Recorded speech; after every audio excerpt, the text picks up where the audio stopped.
got your message a couple minutes ago for your phone number. So I don't know what you really want to discuss. Whether you just want to discuss the Friedman thing or these documents that have leaked. I don't know what you. Well, the documents. The only thing I wanted to explain is that those documents, the documents I haven't seen before, but the information contained in those documents are accurate. There was a discussion. There was emails being sent between a number of different people during the time I worked for Dr. Puthoff, and so the contents are real. I mean, that's legitimate information. Now, I don't know about the actual documents. If somebody retyped the documents based on the conversations we had during that time frame of 1998 to 2001, I don't know. I can't. I looked at those documents. I've examined those documents. I've seen one of them, the one email that Dr. Puthoff sent, but I haven't seen any of those others, and nor have I've ever had any discussions with Eric Davis. I don't remember him being that much involved in that time frame and that conversations that a number of people were having during that time frame. He was sort of the junior guy, though, right? Without me knowing it. Yeah, he was sort of a junior guy, like the Avery, like Puthoff and Green and Alexander. They're all like a generation older than. I think Eric had. My understanding was because he was the chief physicist, he got to hang around these guys, but he wasn't really one of them. Because it was like just basically, and you can maybe correct me on this with the Avery ideas, is you a bunch of guys just exchanging messages who had run up against the phenomena in their careers at some point, and they were just talking about each other, correct? Right. The Avery was started by the actual names of Avery and the bird names were coined by Jamie Shandera. He created those names for us. Yeah. Well, it was some time it was probably a year into our meetings that we realized that we had names. Yeah. And so we, we took the names. We thought we joked about them. We didn't really pay much attention to them. Others used them, such as Robert Collins was using them to identify people. But the main players, we didn't care. We didn't use them ourselves, but they did. So that's how that part of the Avery. Now, Eric Davis, he was a mathematician for Dr. Puthoff. Yeah. He worked for the Institute for Advanced Studies, and he's a real brilliant mathematician. Yeah. And he would work on mathematical problems that they developed during some of the studies that Hal was doing. But I didn't really work with him much. He was there in the office, and he had his own kind of circle. I think he had an assistant, a graduate assistant out of University of Austin, a guy who later became a big wheel in Darpa some years later. But so I can only say that most of that information I've seen before, I've heard before, but not in the context that was released. And what about the alien autopsy? Were they discussing this, or because that kind of caught me by surprise when I saw the document that they were sort of confirming? We had long discussions about the alien by Santilli's alien autopsy. We met in person in Austin and Houston, and I think once in Detroit up at Dr. Green's office about the autopsies. We had actually brought in a former retired pathologist with the Armed Forces Institute of Pathology in Washington, and we sat one night for probably 6, 7, 8 hours watching and going over these films piece by piece by piece, and they were being analyzed by the doctor. I'm not a doctor and I'm not a medical person, so I can't comment on what was being done there and whether it was legitimate or it was made up or what. But so those discussions were done and they were made for many months. So we did discuss it. Okay. You the first time you talked, I heard you talk about working for Puthoff was in April at that conference that you were at. Was this public knowledge, or what did Puthoff say when you suddenly identified the fact that you worked for him? Because that kind of caught me by surprise. Well, he couldn't say much because it was the truth. I started working for him about '94. And I worked for him through part of 2006. So you're a consultant, or what are you doing for? I was a researcher. I was a technical consultant. Okay. I went around the country contacting people for him, obtaining information from scientists who had retired, worked on the project and retired. I gathered information for him. So that was basically what I did for that time period. So he's just a guy that's really intrigued at what's going on and trying to figure it out. Do you know, there was a story put out by Sarfatti that Puthoff had an experience. Do you know that he's had some sort of experience that got him into this, or why is he so interested in this? Well, Dr. Puthoff, he started out at SDI in the 70s and remote viewing. Yeah. And there was an incident that occurred by a remote viewer, and what the remote viewer saw, and that got not only him but many, many, many others within that a close-knit family of remote viewers interested in the subject. Wow. Now, he might have had some other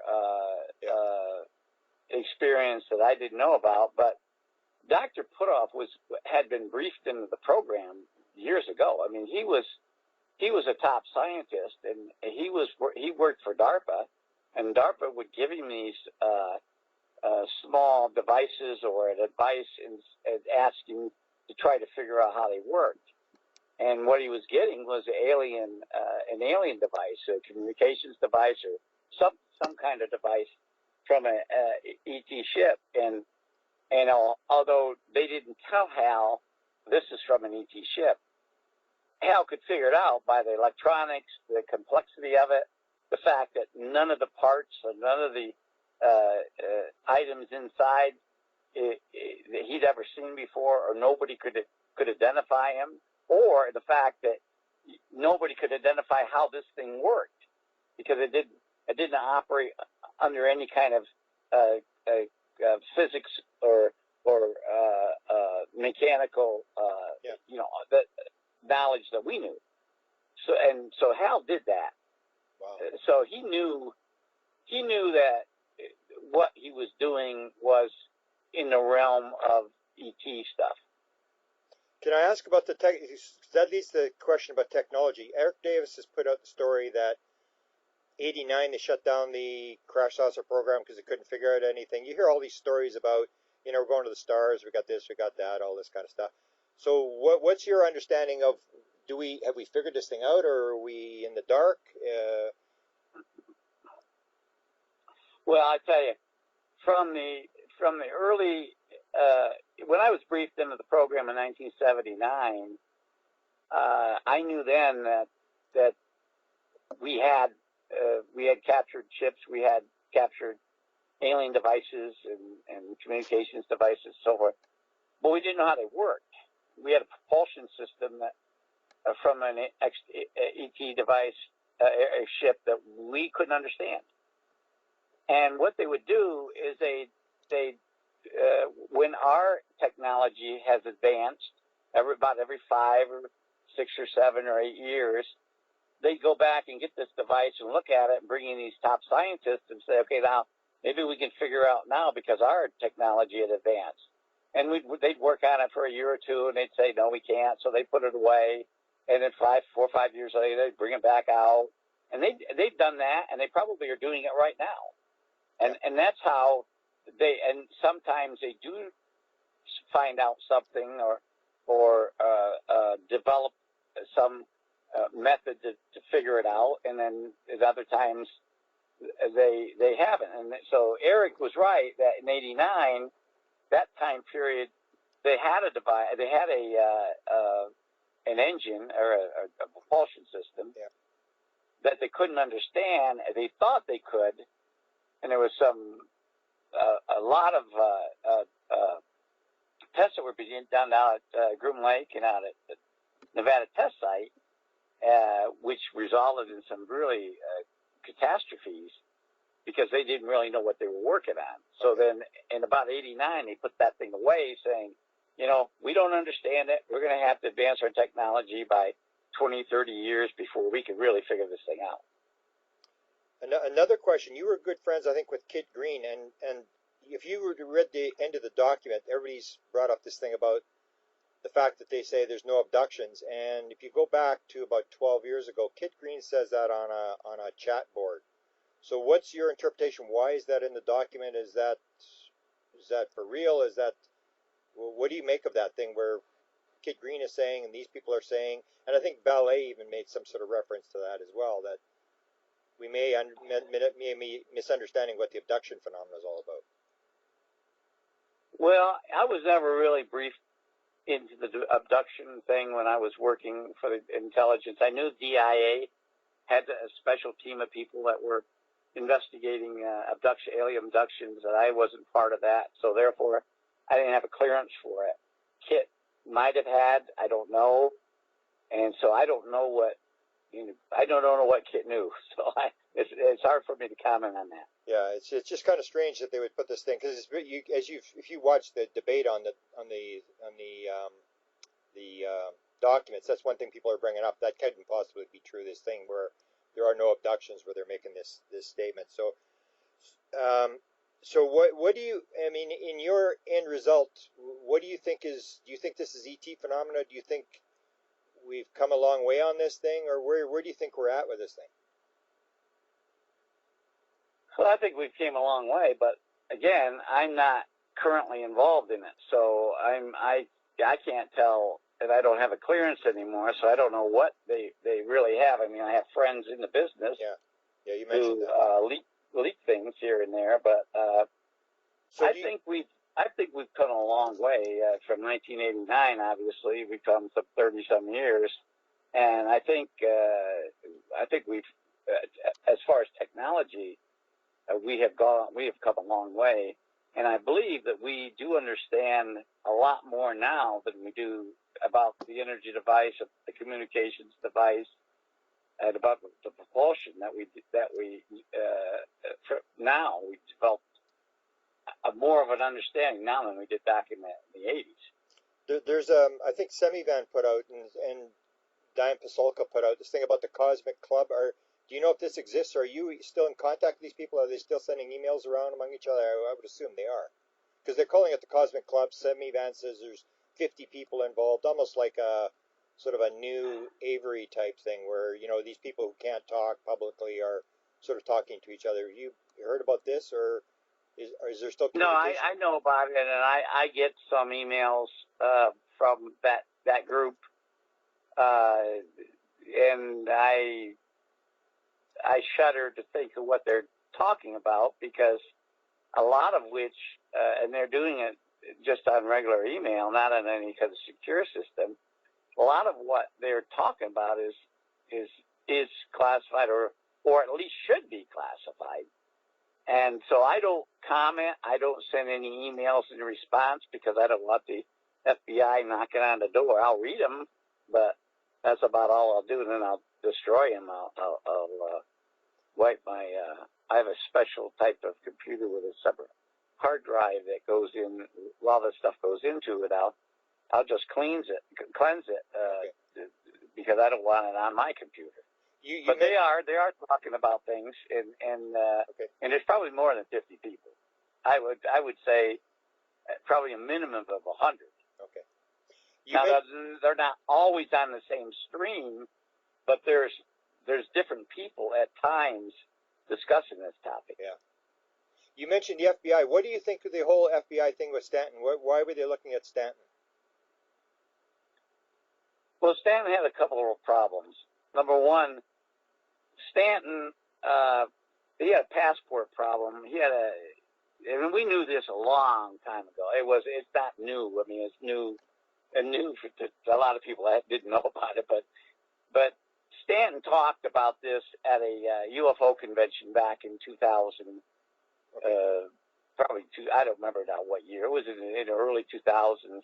He talked about the problem he had with his passport, and there was false information, and there was an AKA, also known as, where he used a different name. So that part of it is not new to the people that followed, or the close people within the UFO community, because Stan openly talked about it, and he actually joked about it. Now, another thing that Stan had was the fact that he was a keeper of some very highly classified documents. Somebody gave him these documents back in the late 70s, and they were really highly classified. Okay. And he kept them. He then gave them to another person. Linda Howell got involved in it. They thought at that point that Linda Howell, that Stan Friedman was a source of information for Linda Howell. Got somewhat complex. Bill Moore even got involved in it back then. It was the early 80s. And then the FBI started an investigation on him to determine whether and how he got this classified information. So all those documents that were released, if you look at a lot of them that was blacked out, that all pertains to classified information and sources that were relating to the FBI that Stan Friedman had or disseminated classified information. Okay. Now, he was never prosecuted because it was never proven. The U.S. attorney in Washington declined to prosecute because there just wasn't enough. Okay. There wasn't any smoking gun, so to speak. And going back to the initial group of Shandera, Moore, and Friedman, what's the deal with Shandera? Because now there's this sort of idea people are looking at, like, nobody really knew who he was. Was he really a producer? Why did he get the documents? I think Moore at one point stated that he'd done some work for the CIA. What's your understanding of Shandera? Did you have any contact with him during that time? Oh, yeah. I had a lot of contact with Jamie. Jamie was he actually worked for a company called Brown Enterprise. He was a video editor. He was also a camera guy, good with cameras. He worked as a filming, what do you call it? The editing part of filming. Yeah. The editor of film. He did that for that company, and he actually worked for Paramount for a short period of time. Jamie's girlfriend, or excuse me, it was a girlfriend, then he married her. She was involved with a person who was connected to Chinese intelligence. So Jamie agreed with the government, the intelligence community, to provide some information in a kind of a complex counter-espionage operation. Okay. And Jamie blew it all. He didn't do what he was told to do, and they terminated him. They said, you know what, you're not going to work for us anymore. So that's the closest Jamie ever got for working in intelligence, to the best of my knowledge. But why do you think he got the document? He also used drugs. He was also, he was psychological, he had psychological problems. Okay. He was he was found on a beach near Coronado Island where the Navy SEALs trained. He was found nude on the beach. Naval police, Naval Shore Patrol, or the police, naval police, because it was on a naval installation. They found him, and he was unconscious. They got sent. They didn't know who he was. They had no ID on him, so they sent him to a naval hospital, and they realized that he was not, he wasn't military, and then they transferred him to San Diego, a hospital in San Diego. Well, Bill Moore called me and said, Jamie's in the hospital at the hospital in San Diego, and that he's saying that he had been abducted by aliens, and he had been dropped off on a beach in Coronado Island on the naval base. Well, I listened to this. Bill Moore's telling me this. I said, "You got to be kidding me!" No. This is what happened. So I go out to San Diego. I go and meet with Jamie, and he's still in the hospital. He had burns on his body, and initially they didn't understand what the burns were, whether it were radiation burns or what it was. But I talked to Jamie. I said, "What happened, Jamie?" He said, "I don't know. I just woke up on the beach. I didn't have any clothes on. The naval police caught me, and they asked me, well, what happened?" I said, "I didn't know." And now I'm starting to realize what had happened. He starts telling the story about being abducted by aliens, and they burnt him with radiation. Well, come to find out, the burn marks on his body were from heat lamps that he had somehow burnt himself. Because I got the FBI involved in this. I had talked to Naval Intelligence Service. They were investigating because they thought, well, what's this guy doing out here in the middle of a secure base where the Navy SEALs trained, and they were actually training the night that he was doing that. They found him, and what's with this guy? So and then the FBI gets involved in it, and they started doing a real detailed investigation on him, and they found the somehow through forensics or whatever that those burn marks were from a heat lamp. And so they did a search warrant on his house in Oceanside. He lived in Oceanside at that time, California. Yeah. They did a search warrant and found all these heat lamps, like 50 heat lamps all over his house. Wow. And so they put two and two together. This guy's cracked. So they he's an idiot. And that's basically the end of my association with Jamie. Yeah, I remember you telling a little bit of that story. What's the story with the crystal? I mean, this came up in UFO Cover-Up Live. Was there any truth to this? Because I think in the last interview Moore did, he sort of referenced the fact that Jamie may have seen this, or was there any truth to the story about the alien crystal? Well, it was they call it the crystal rectangle. It was an energy device that they found in Roswell. They thought it was a window. It was a square, a rectangular shape, clear like plexiglass, with some protrusions and nodules on it. And they for the longest time, for many years, they thought it was just a window because they couldn't figure it out. Well, sometime later, sometime in the 70s, when they were analyzing it, it started displaying these strange characteristics of producing energy. Mm-hmm. And so then the government started testing it and found out that it was, in fact, an energy device, but they didn't understand how it worked. Now, Hal Puthoff actually did some testing on this to try to figure out if it worked. He thought a zero-point energy was what he was experimenting at the time. And so that's what, and Jamie claims that the aliens that abducted him told him all about this energy device, but Yeah, I don't believe that. I don't believe Jamie was ever abducted. I think he created that all. Okay. Just a couple more questions because you're probably busy. I talked to Bill. This was Bill Coleman came up with this story. You know, the whole, UFO cover-up live Falcon debate. Bill, Coleman said that when he was on the set, he met the actual Falcon and that he was blown away that this guy was involved. He would never tell Billy Cox who it was. I asked Bill Moore. I said, was the actual Falcon there? And he said, well, let me just say there was 12 people in the audience, and that's all I'll say. So can you confirm that there was actually the head guy was there while they were filming this whole thing?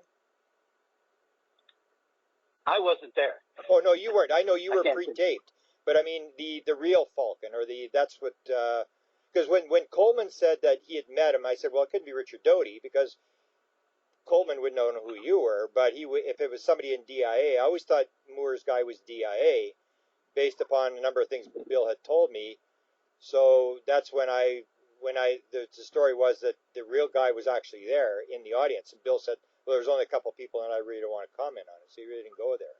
And you were saying that the Falcon was Helms, so. Well, listen to this. It's somewhat complex. What we within the intelligence community, the ones that are within the know, we identified the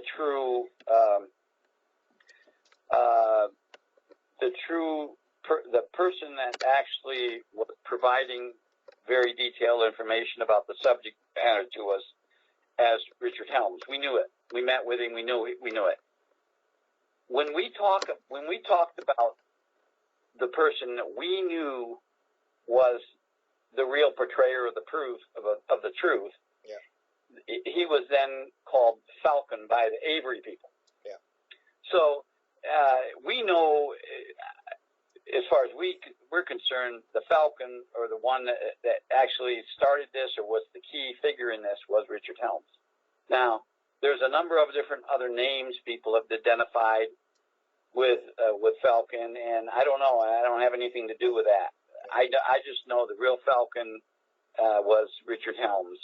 And was he there at a UFO live cover-up? Absolutely. I mean, that was already proven many, many, many years ago when a researcher is by the name of Caderick, I remember Stanley, I think his first name was Stanley Caderick, Cadereck. Okay. He's long dead, but yeah. he was a UFO researcher out of actually he wasn't a UFO researcher. He was a editor for I believe a newspaper, or maybe he was something to do with television station in Cleveland, in Ohio, and he became an amateur UFO enthusiast or fanatic, and he did a lot of really, really good footwork. Spent a lot of money doing all sorts of investigations on people, including myself. He did a really long biographical sketch on me. But he figured out that the people in the audience that were seated in a special area were all intelligence people, and he identified one of them as being Richard Helms. Okay, last question, and this goes to sort of I've made this claim, and lots of people, object to it, but what I've said is with the present situation with Tom DeLonge getting all these offers from high-level, intelligence people and military people, and you have counterintelligence, Elizondo there. To me, it almost looks like a replay of the Bill Moore thing. What do you think? What do you think's actually? Are they feeding him stuff, trying to get it out? Half true, half false. Are they trying to get funding from Congress? Do you think there's any sort of connection to be made? The same sort of operation they were doing back in your day, with Helms feeding this material? There could be. I don't have anything to do with that. I just watch it and listen to it as an ordinary person would. I don't know. I try to stay away from it because there's so many conjectures going on. There's so many people saying one thing and another. There's so many discrepancies in what people are reporting. Yeah. My friends within the intelligence community that I keep close contact with, they're just staying away from it because I think there's a lot to this subject that is either being distorted in its release, or there's some kind of a government, interagency government operation that's involved. But I don't know to tell you the truth, I just don't know, and it doesn't look like a counterintelligence operation to me, because unless it's being run by amateurs, because it's not being. If it was a counterintelligence operation, there's a lot of flaws in it. Okay, I appreciate it. I will maybe get in contact with if something else. There's a lot of stuff coming. Like as I mentioned, I have the mandatory review thing on Moore's file. I've got the one that Bill filed in '88. So maybe when I hear back from them, you say I won't get it. And I probably agree with you. They're probably going to withhold it again. But I appreciate your insight on this, because I know I've watched you for 30 years, and I know you've always had the inside track on what this is all about. So I appreciate your information. Okay. All right, Grant. Thanks a lot. We'll Take talk care. to you again. You bet. Okay. Bye-bye.